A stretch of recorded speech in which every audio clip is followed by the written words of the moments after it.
My name is Enidoye Jackson, and we have a lot of stories that we'll be looking at today. We'll go to Kano State, down to Katsina State, also talk about a developing story from the hashtag #EndBad Governance, and we'll also talk about the National Assembly and SERAP urging the Senate to provide reports on allocations and running funds, and all of those stories are what we'll be discussing today on the show. We have our guests already seated at the studio, and after the short break when we return, we'll delve into the details of these stories and also get to find out what our guests' opinion will be on the various stories. Please stay with us in ATN.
We're always delighted to know that you're still with us on ATN. It's ATN Blowout Bridges joining us. Let's delve straight to the stories that we have. But that will be after I let you know that with me in the studio is no other than Ambassador Ekie C. Ekie. He is a public affairs analyst. He's a man for the people. He loves to talk for development. He'd like to see a better Nigeria. And because of that, when we call on him, he comes to have these conversations with us. Good morning, My pleasure. Ambassador.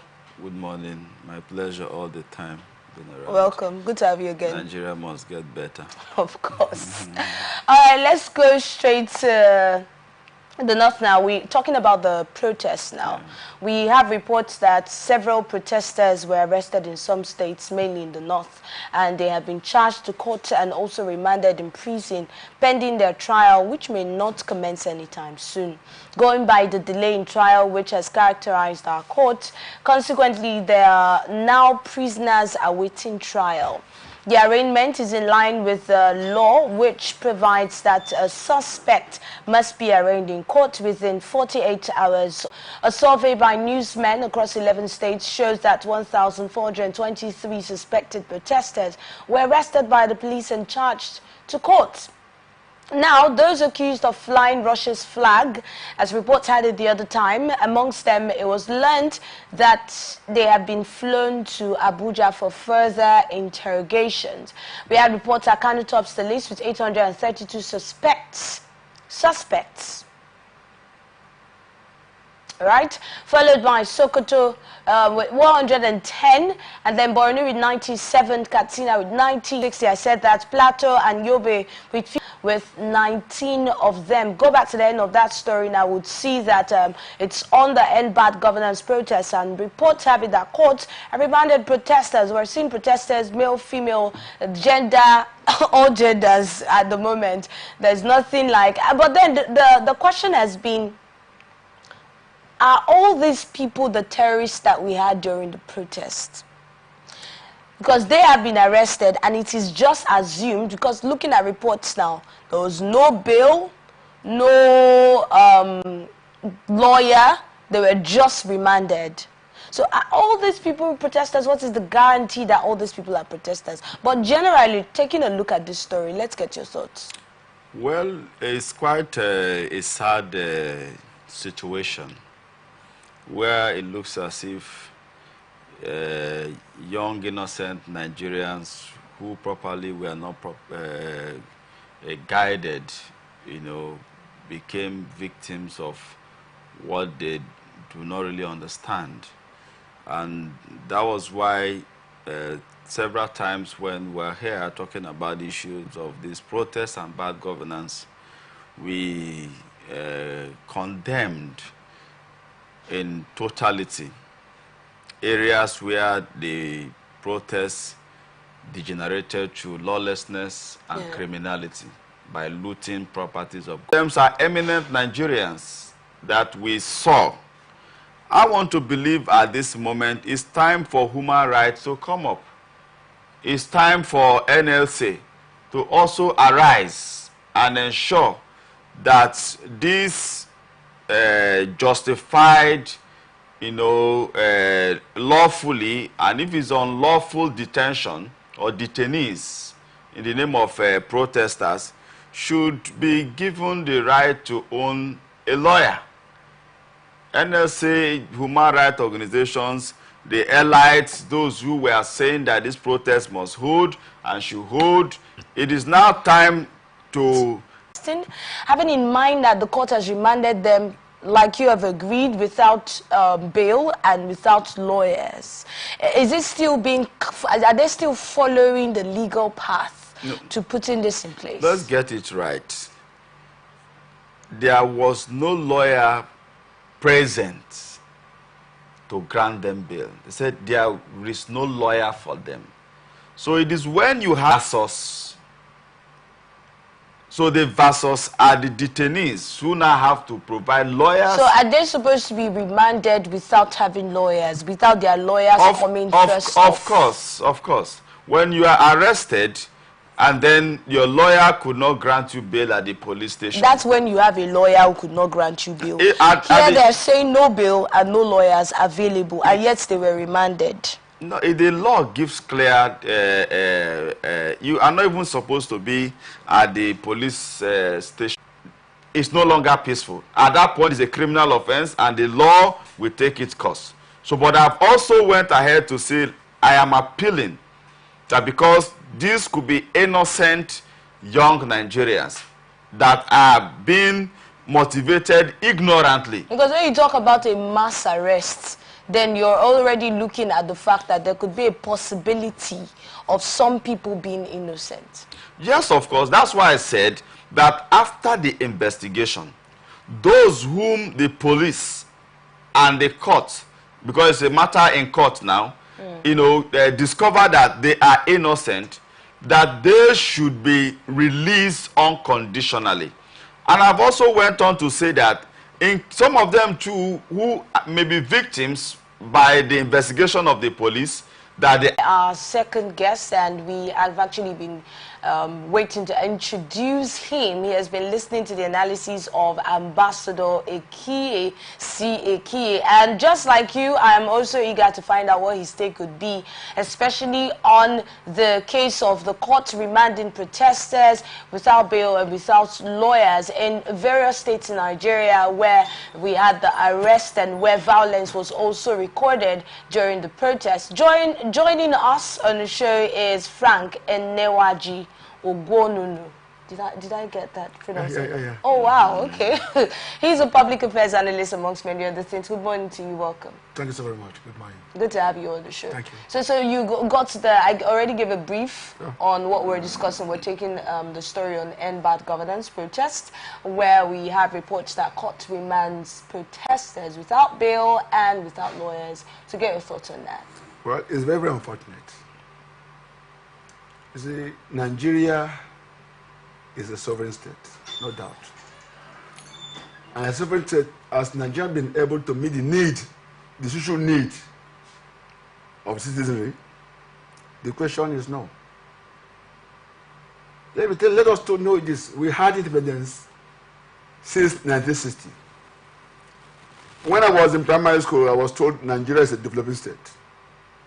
Nigeria is, even in secondary school, till today, we have not even graduated from developing to developed. Some countries that had been with us have gone to developed stage. As a nation, we are not developing. We must say ourselves the truth. But as individuals, some of us are developed. I said somewhere that Nigerians we are not civilized in Nigeria. Sorry. I want to be arrested for saying that we are not civilized. Because it is only an uncivilized nation that you are beating somebody, you say, don't cry. Sorry, you are beating somebody as if maybe I am in the presence of a dictator and I am being maltreated. A tyrant is dealing with me. As a man, I have children. I have people who depend on me. And my hands cannot go around again. Even my family I can't feed. And I am not allowed to express my opinion. Let me tell you what happened. Okay. The first propaganda that the federal government of Nigeria came up with was that those who are coming up with protests are faceless. And Nigerian faceless. The organizers of the protest. That is what I'm saying now. Not the protesters. I'm coming. No. That is the first terrible and horrible allegation. Sorry, let's refer to issues. So were the organizers visible to everyone? No, I'm coming. You don't see, there is a tag, end by governance, ASHIP. There is an address attached to it. Sorry. Some of us are experts in forensic audits. If I post something on Facebook, on Twitter, or whatever, X now, there's something that is incriminatory, government will search me out. If I also say something on this station, television station now, I'll be hunted for. Quote anywhere. I know what I'm saying. So the first step by government was to make the protesters look insignificant. This is a country that we cannot produce water. Water is not inflammable. I am a reporter. Water is not flammable. That you can say water will catch fire. There is no state in Nigeria, no state capital in Nigeria that we are having central water supply. Even in Abuja. I started to call him, somebody should call him.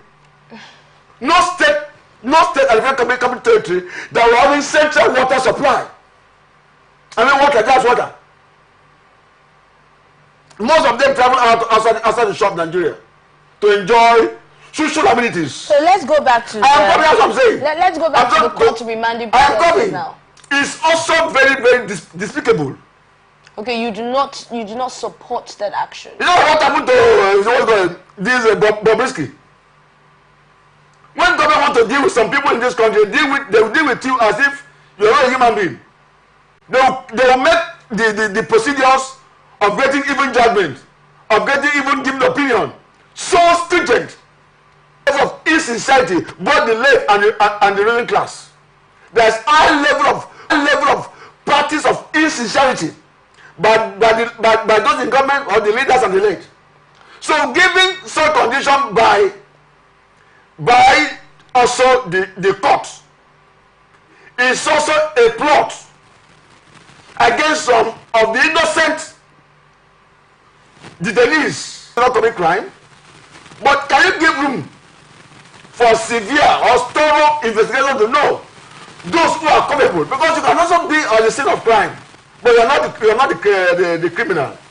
Right. So what the court is doing is a way of closing the atmosphere of proper investigation to know those who are actually got involved in the destruction. Okay, that's my point I'm trying to make. Ambassador in here. It seems you're itching to say something. I thank you, sir, for your presentation. I would like to inform that when you talk about no state has central water system. Sorry, sir. I am as we are discussing, we're in Port Harcourt. If you want to go into that debate, we are not deceive the public. I am in Port Harcourt now. It's ongoing. They are working on it. It's not working. Let me. No, don't do it. Let me come now. If you say it has never been central water supply to, it's now in this. Okay, if you are saying that when I was a boy, let me clarify what you understand me. When last I say when we got independence, but now it's not have grown beyond this level. When I was a boy in Port Harcourt, I live in Diop. There was water supply even to the yard as bad as it was then. Okay. When there was not even what we call water system. But as I'm talking to you, those things are not working currently. That's what I'm saying. That's where, because I agree. So we need to protest. Yes, I want us to clear that. If you say they are no longer, and I knew that we had central water system. It's not working now. If you said it's not working now, I will agree. But that's not the bone of contention. Thank you. What we are trying to look at now is government is not also closing window for investigation. When matters are in courts, if there is provision for investigation, and I'm very much sure that Nigerian police will do their job, and we equally want to encourage, like we have said, or one thing or the other, they went too far in the name of protest, that the governor or the president or the CJN or the attorney general or the chief judge, the law gives them the privilege or prerogative of mercy. We work with facts. That's what I'm saying. You know, something happened in River State. The police say, oh, there was a report. You know, when government wants to play out, they will make you feel as if you don't know anything. We shall allow the writing to be done. There should be thorough and sincere investigation. Does it mean, like, let me tell you for free today, Nigeria is a producer of crude oil, not just a minor producer in the whole world, number 6 from our little funding. And Nigeria is not refining our crude. Okay, we'll get to Nigeria's crude oil refining and all of that. But let's look at this story talking about the doctors in the Zaria chapter of the Nigerian Association of Resident Doctors, ASNAD, at the Ahmadu Bello University Teaching Hospital at both, have said that they can't guarantee industrial harmony. If by the 20th, the husband who was ill when the hospital quarters was attacked by the bandits was released when the bandits' demands were met. About 7 months after, Dr. Ganiat has continued to be in captivity, which has prompted the doctors to address a press conference and vow to embark on an industrial action if their request was not met within the period. Now, the president of the Nigerian Association of Resident Doctors in Zaria, Dr. Suleiman Saada, and the secretary, Dr. Jimo Aminat, said we can't guarantee industrial harmony if by 26th of August she's not released or rescued. We call upon the government, security agencies and all relevant authorities to intensify efforts to secure their safe return, they said. Now they cautioned that unless Dr. Ganiat is freed in 10 days, they would have no option. It's quite unfortunate, and we all agree that our security system is not in the hand of the kidnappers within River State just 2 nights ago. That was coming back from That's really work. pathetic. Yes, very pathetic. At night? Yes, they were returning back from work. Now, we have always established that the insecurity of Nigeria for farmers to return back to farm. No. Well, you see, it's very, very good. Now we're seeing all these things in the nation. Now I say, nothing is happening. We inherited this, we inherited that. We're a nation that the whole world is looking up to. We must, as a people, not allow our sentiment to be cloud our sense of reasoning. Whether you are highly placed, whether you are lowly placed. A country that citizens have become goats in the hand of their fellow citizens to sell.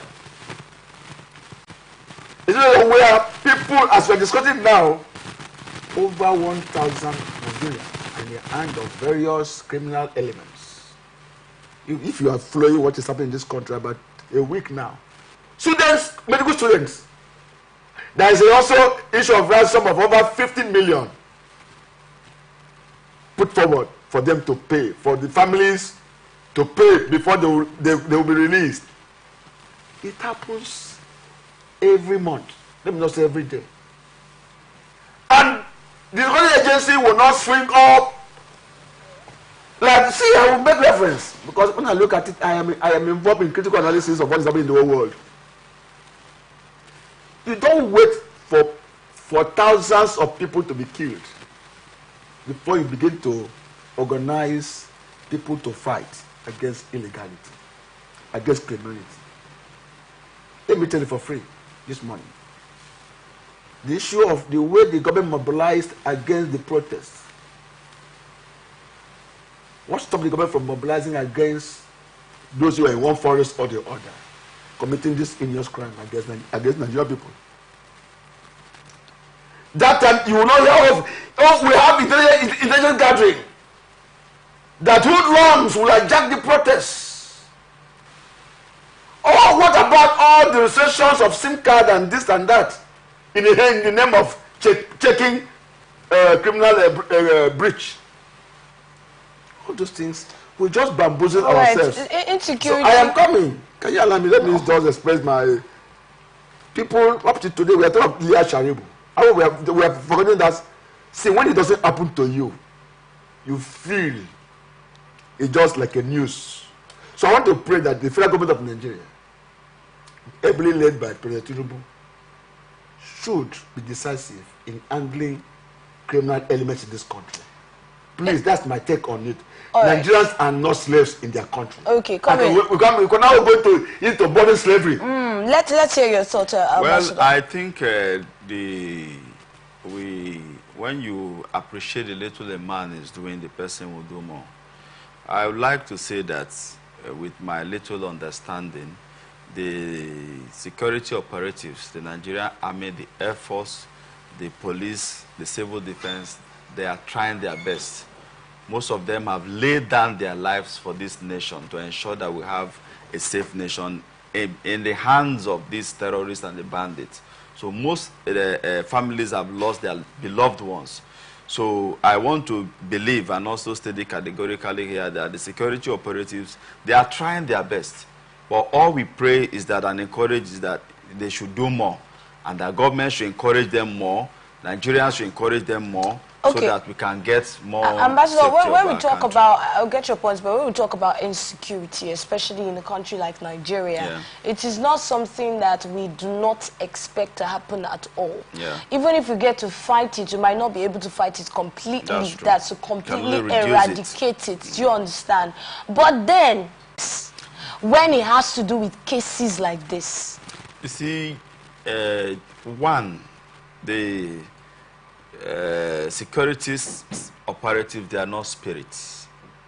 They can only operate between, according to the level of information that they have. There are security situations that you cannot come out on the public media and begin to present the actions you are doing and what you are not doing. So I'd like to state it here that our security operatives, very many of them are very responsible. We have a very good security system, but most times their efforts are being sabotaged. Talking about the police or just the army. We're talking about every single one involved in the political, in the security system. Now, security. All the people who would have given orders and taken orders towards what should have been done concerning the matter on ground. Yes, that's what we are saying. That security, number one, is the business of every Nigerian. We have shortage of manpower in the security system. Both the army, both the navy, both the police, they cannot manufacture spirit to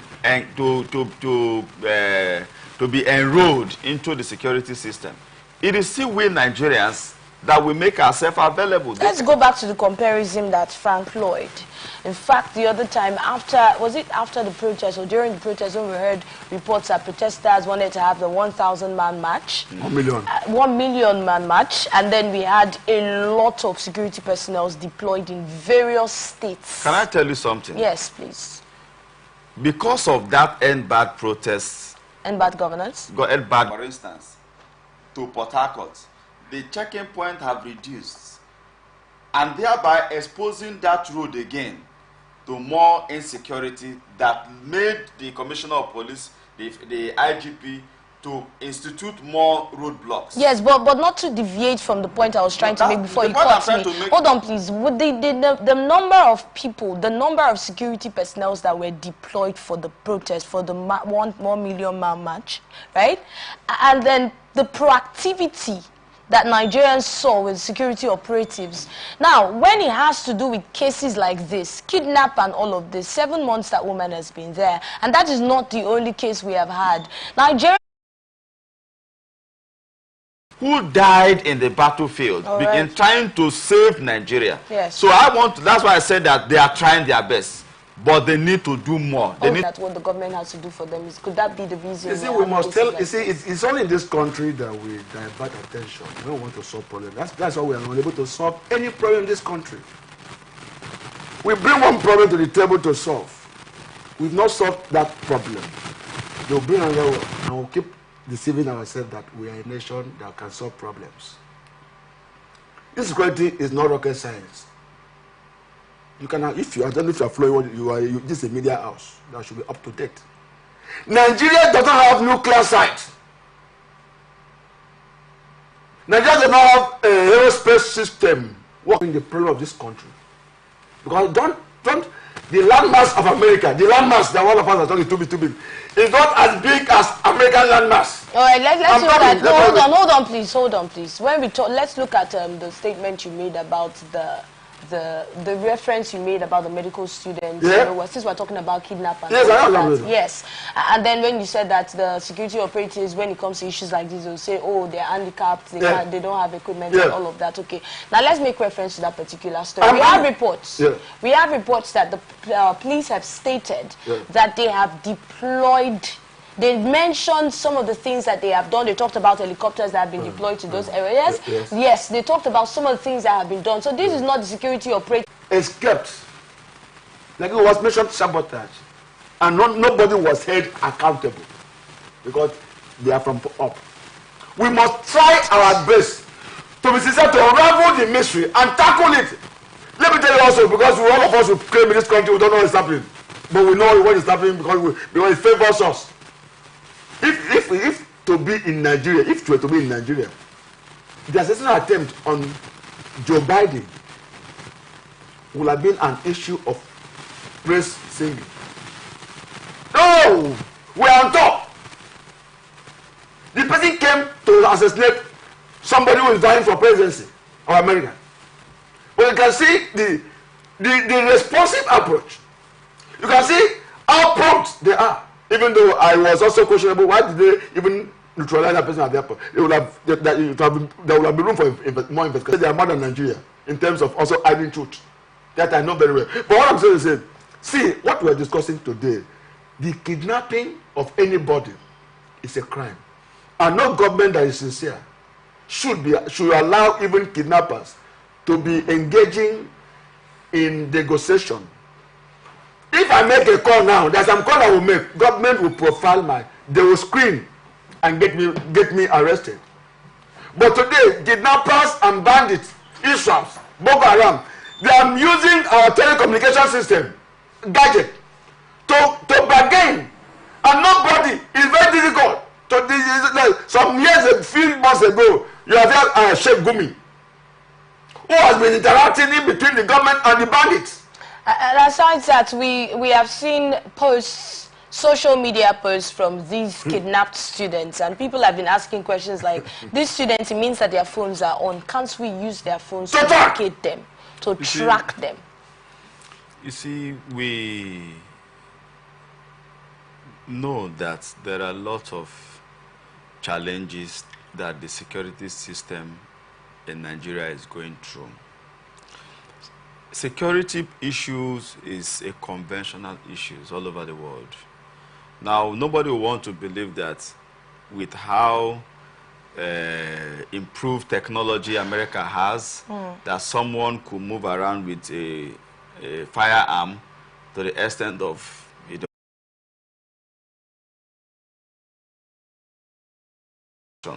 Let's look at this next story now.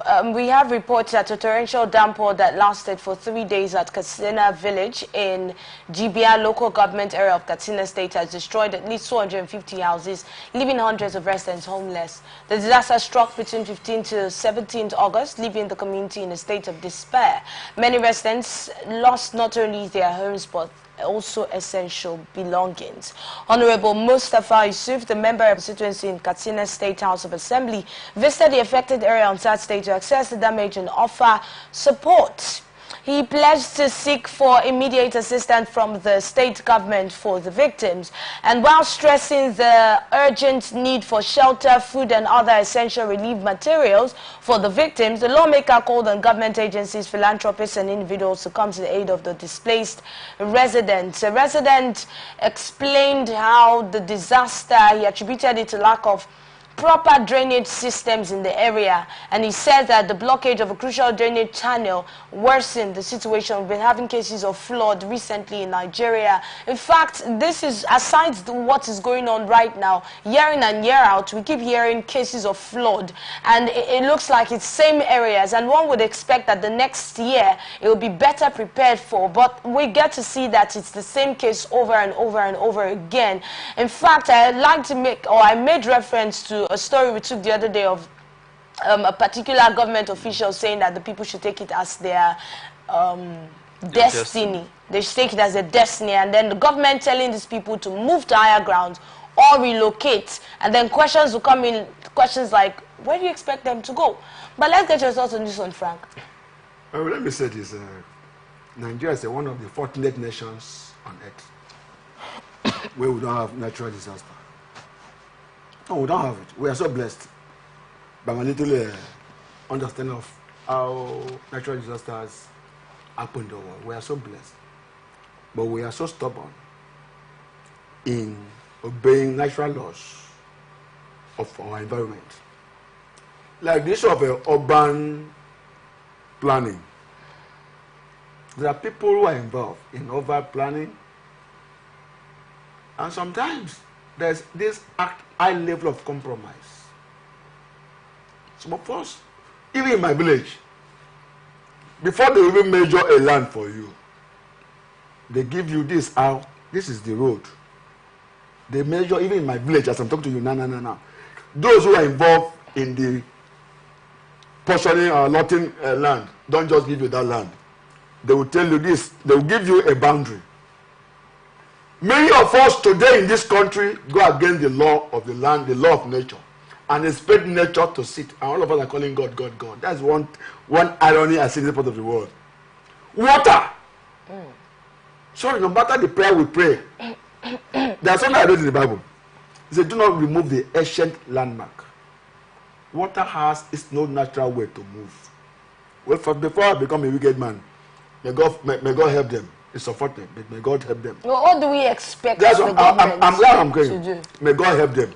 Before I talk to the government now, every person developing a property should obey the boundary. Don't build on waterways.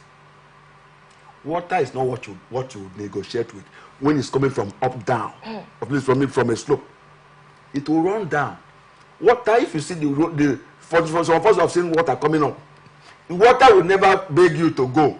So far as it's coming down, anywhere it goes, if there's any obstacle, it will destroy. And that's what has happened to those houses. It's unfortunate. I will pray that those of us who are going to build, please, don't because you have the money, you go and sandfill the waterways and build it there. For you to build that way, you are causing another havoc to others who will be living on the low land.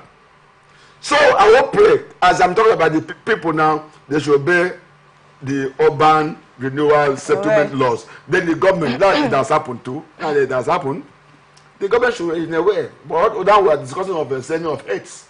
They should send heads to them. But government, to those in government, should also not compromise. But there are people who go to map up. This is like residential drainage. Nigerians put. You see, I go around and I report this. I write and publish. Go to our drainages, even in Port Harcourt. You see tire. You see refrigerators. You see all man. Drainage is made for only liquid that can find its way to the river. Every water finds its way to the river or to the creeks. But today, go to the river, just even move out here. It's blocked. Some people sweep and pack sand. So we must obey the simple order of our government. Talking about people building in the wrong places, probably on waterways and the rest, one would ask who gave them approval. I have told you, there's a high level of compromise.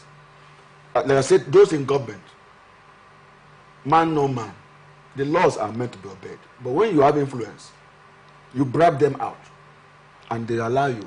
But I'm saying that I said, if you get me right, I say, let us obey the natural law of waterways. Don't block the waterways. And don't also cover the drainage when you feel. And again, when I was a boy, now I will make reference even in Port Harcourt, you see sanitary officers, environmental officers, going around, saying, yeah, let me tell you, today is really we are going against what we call open defecation. Some years ago in Port Harcourt, I don't want to say Abuja, because when Port Harcourt was existing, Abuja was not there. Some years ago, in the 80s, as a boy in Port Harcourt, we have pit latrine. It's not pit latrine; they are buckets where you pull. People will come and die. Some people were involved in evacuating it. Today, every house. Today, the world has metamorphosed to a level that we have sewage vehicle coming to distill our safety, whatever. All right. But what I'm doing is let us obey the law. Okay. Don't compromise. But this is the ripple effect of not obeying the environmental laws. Thank you very much, Frank. Let's get you, Ambassador. Well, I like to commend with the Katsina State government and the indigenes that have suffered this natural disaster. Okay, let's condone with them. Yes, okay. And then secondly, also commend their National Assembly member for trying to call for immediate relief.